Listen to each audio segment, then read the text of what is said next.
Pemirsa, kita awali informasi yang pertama. Kasus dugaan tambang ilegal yang menyeret mantan anggota DPRD Tuban berinisial CK kembali hangat. Setelah memicu pencopotan mantan Kajari Tuban, kini pihak terdakwa mulai buka suara dan melaporkan sejumlah nama baru ke Polresta Tuban. Dari kepala desa hingga oknum polisi aktif diduga ikut terlibat. Perjalanan kasus dugaan tambang ilegal di Kabupaten Tuban terus bergulir. Kasus yang sebelumnya sempat memicu pencopotan mantan Kajari Tuban Supardi ini kini memasuki babak baru. Tak ingin menjadi tersangka tunggal, mantan anggota DPRD Tuban berinisial CK melalui kuasa hukumnya resmi melaporkan Kepala Desa Ngandong Suiswanto serta Sobari selaku pemilik eskavator ke Polresta Tuban Senin lalu. Keduanya dilaporkan atas dugaan keterangan palsu di persidangan serta keterlibatan dalam pengeprasan lahan. Kuasa hukum CK menuliskan adanya dugaan aliran dana ke Kepala Desa Ngandong dengan bukti transaksi bank. Tak hanya itu, fakta persidangan juga mengungkap keterlibatan oknum polisi aktif berinisial R yang diduga memiliki tempat cucian pasir silika ilegal tersebut. Saudara terdakwa Cancoko itu masih dalam pemeriksaan saksi, dalam statusnya saksi. Cancoko sampaikan kepada penyidik pada situ, Pak, saya memiliki bukti transfer aliran dana kepada Suiswanto. Tetapi oleh penyidik, ini pengakuan dari Cancoko, ditolak. Pak, kami tidak perlu itu.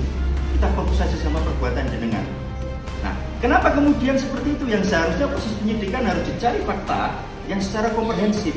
Tetapi ini kami melihat ada unsur dugaan kami melokalisir lah bahasanya. Melokalisir perkara sehingga memang Cancoko lah yang didudukan sebagai salah satu dan satu-satunya terdakwa dalam perkara pokoknya atau tersangka dalam perkara pokoknya. Sedangkan untuk aktor lain atau dader yang lain, ini yang kemudian harus kita cari, begitu. Dan alhamdulillah di dalam fakta persidangan terungkap dader-dader yang lain. Gitu.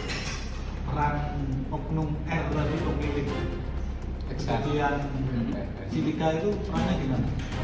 Kalau peran secara aktif dalam perkara pokok tidak ada, kami tidak menemukan dalam fakta persidangan. Tetapi proses pencucian itu terjadi karena memang R memberikan pelimpahan operasional cucian kepada terdakwa. Apa sebabnya? Antara R dan terdakwa dahulu memiliki sebuah kontrak kerja perjanjian. R mendapatkan PO dari terdakwa. Namun setelah deposit beberapa uang, ternyata R tidak bisa mengirimkan pasir tersebut.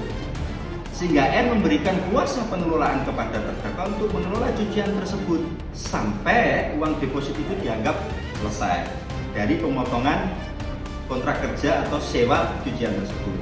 Gitu. Artinya oknum polisi R tadi mengetahui kalau itu aktivitas tambang ilegal.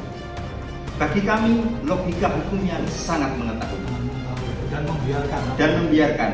Dan perlu teman-teman dalami, yaitu jika itu memang cucian R, bisa dibuktikan nanti cucian tersebut pada faktanya tidak memiliki izin.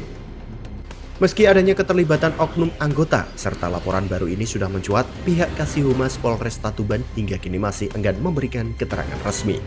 Ziki Muhammad, JTV, Tuban.